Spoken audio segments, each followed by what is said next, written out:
Good morning. Day 9, the 30-day video challenge. Earl Grey. I'm doing this 30-day video challenge because it is 6 months and 1 day until I turn 60. It's the last 6 months of my 5th decade on Earth.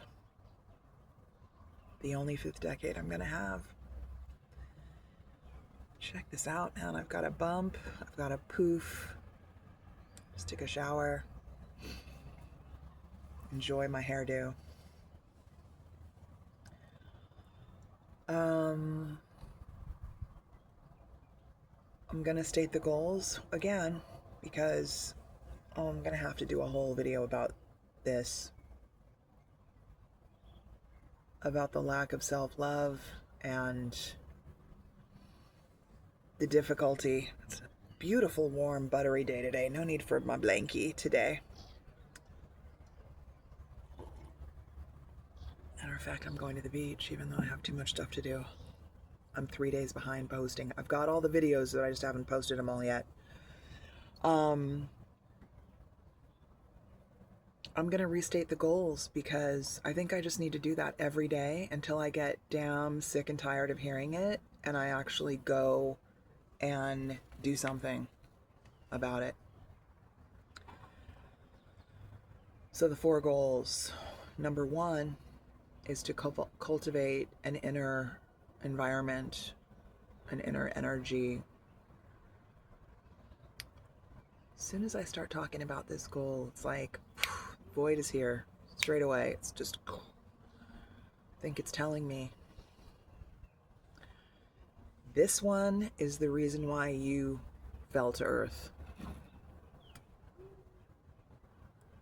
wonder if you guys know what I mean when I say the void is here, or I touch the void.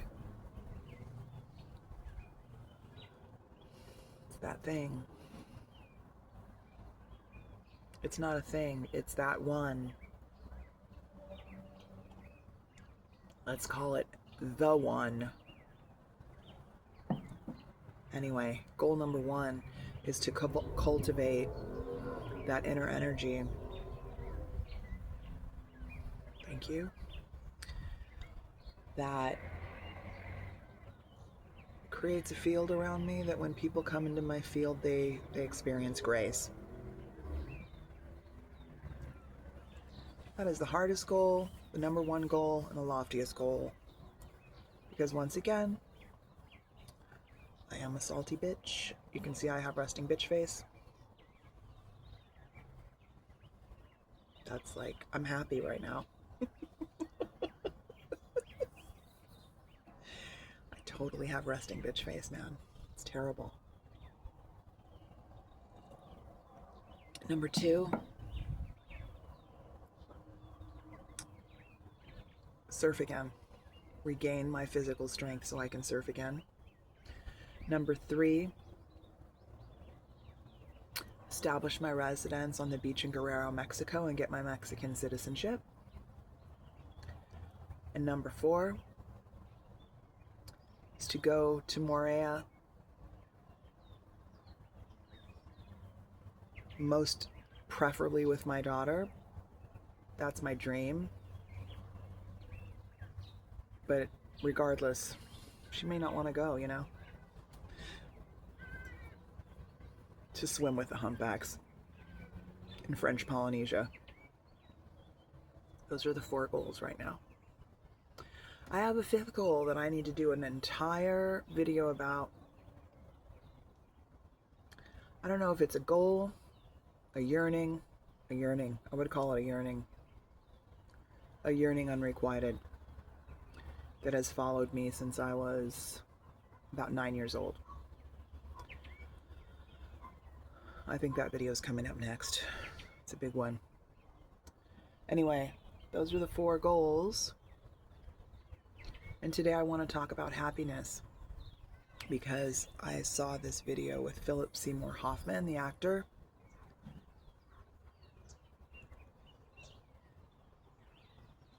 The fellow addict alcoholic.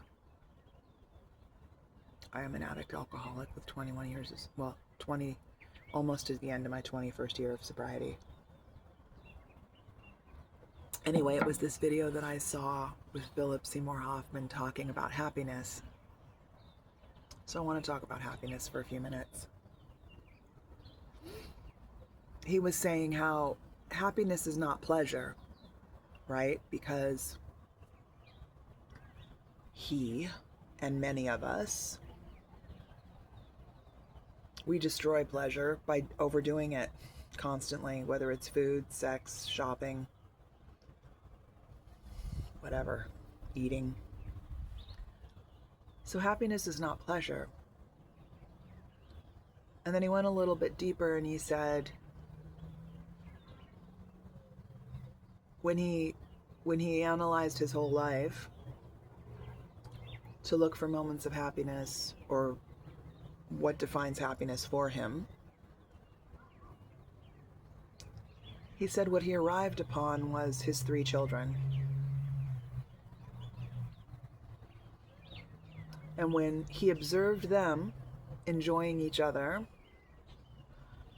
and then they allowed him to enter into that and enjoy them, that was it. That was the moment of happiness. Real happiness. The real kind. The real kind. It was there, gone. There, gone. There, gone.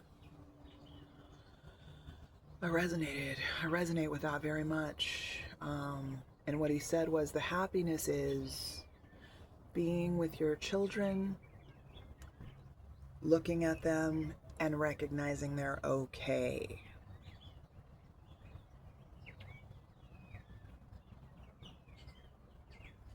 And so when I take that and I put it over onto my scenario,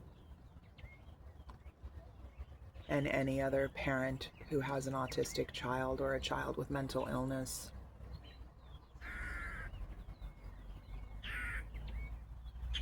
when my daughter was born, she was not okay. She slept through all of her feedings. She was born almost 11 pounds, 10 pounds, 15 ounces. She slept through all of her feedings for the first month of her life, and she lost 2 pounds. And I was running to the doctors. So it was right out of the gate. She wasn't okay. Beautiful. Holy shit. Whew. You never saw a baby more beautiful than this girl. Never saw an angelic, cherubic, gorgeous perfection. Oh my God, delicious. But she was having troubles. And from then on, from the time she was just under 2 years, the day she got diagnosed with autism,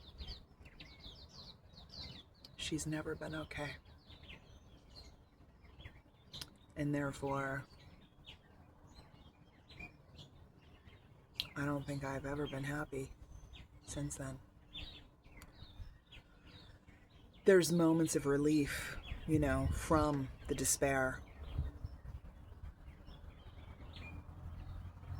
There are moments of relief from the despair, but there's never a moment when that child is okay ever again. Are they beautiful and lovely and lovable and wonderful and capable and intelligent and all those things? Yes, they are. Yes, she was, and she is. But we live in a world that does not take care of disabled people. And if you are a disabled person and you do not have a sound and committed and constant retinue of support and capable individuals around you to protect you and buffer you from our society and our world, you are inherently in danger at all times. so they're never okay, because I'm her retinue. I'm the one. I am the retinue. And a retinue of one is not good. It's not enough. I put out 24/7, 100% energy for it, and I will until I die. But even with all of that I put out, it's not enough. And so I just resonated so much with what he said. So now, 10 minutes in, I want to ask myself, and I want to ask you, and please comment below. I want to hear your recollection of this.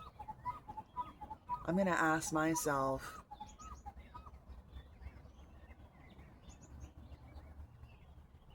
two. I'm just going to try to find two. The happiest moments of my life, and I'm going to think about that right now. One of them just shot to my brain, but I want to make sure there's nothing else that's more important.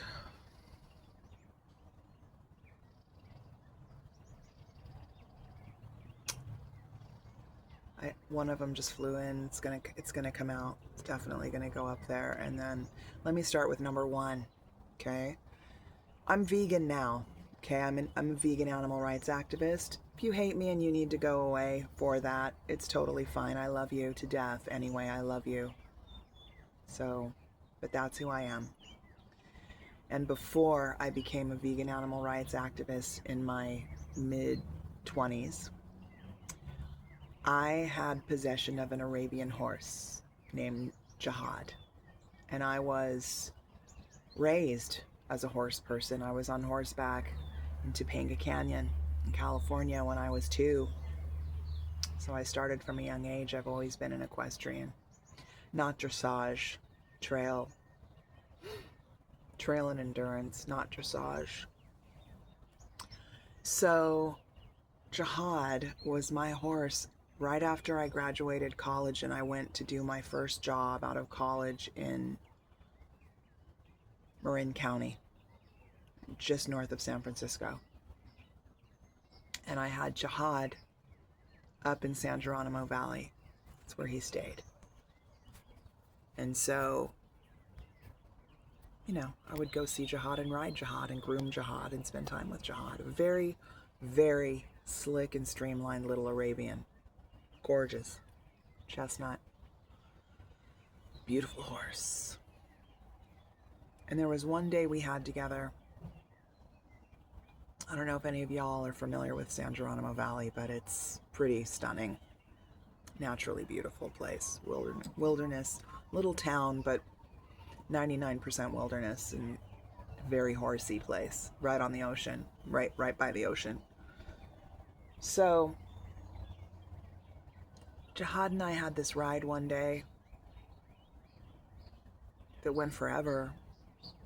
I wouldn't ride a horse on horseback now because I'm vegan and I don't do that. But back in those days, I didn't know.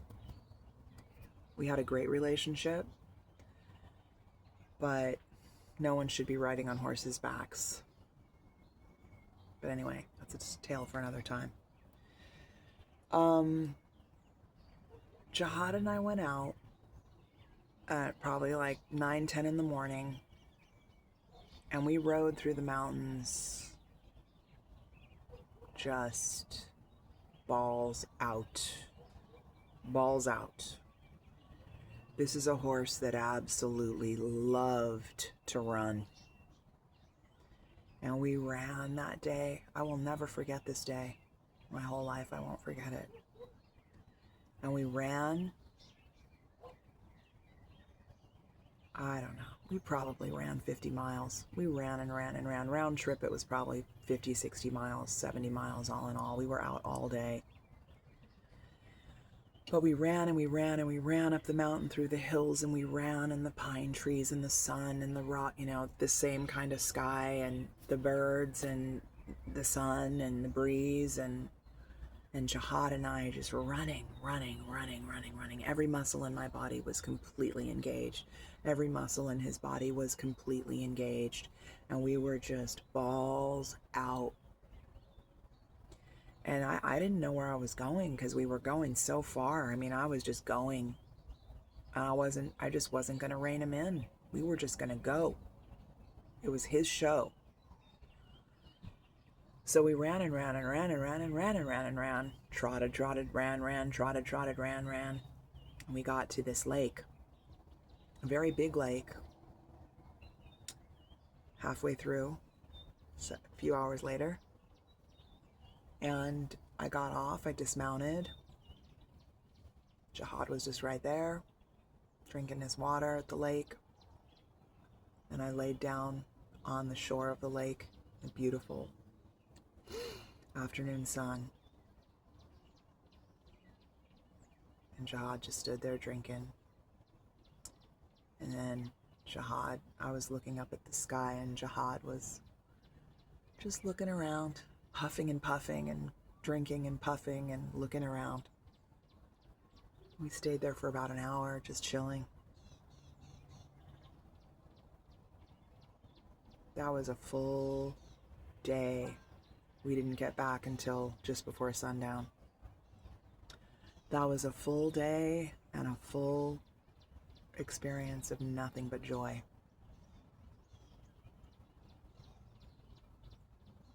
Wherever you are now, Dzahad, thank you.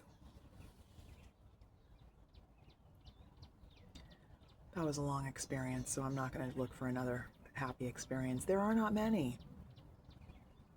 Some of you will find many, but in my life there are not many. They are rare jewels.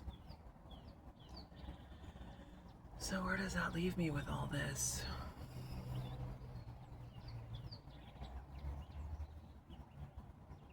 The goals. If I'm lucky and some unforeseen circumstance doesn't take me off the planet, a third of my life may be left. Maybe just shy of a third may be left. My goal is to live as long as I can, because I'm the only retinue, I'm the only defense, I'm the only barrier, I'm the only protector, I'm the only provider for my sweet, sweet daughter who cannot support herself. And if you're watching this, my girl, I'm making these videos for you. No matter what mistakes I've made, no matter how dreadfully I've fallen short, no matter how much I deserve your punishment and hate, and I probably do, I love you with every cell of my being, throughout the millennia, forever.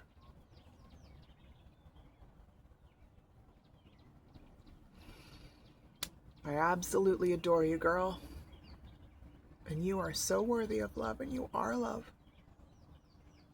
And you're beautiful. You are absolutely the penultimate gift of my life. And I love you. Peace out. Day 9.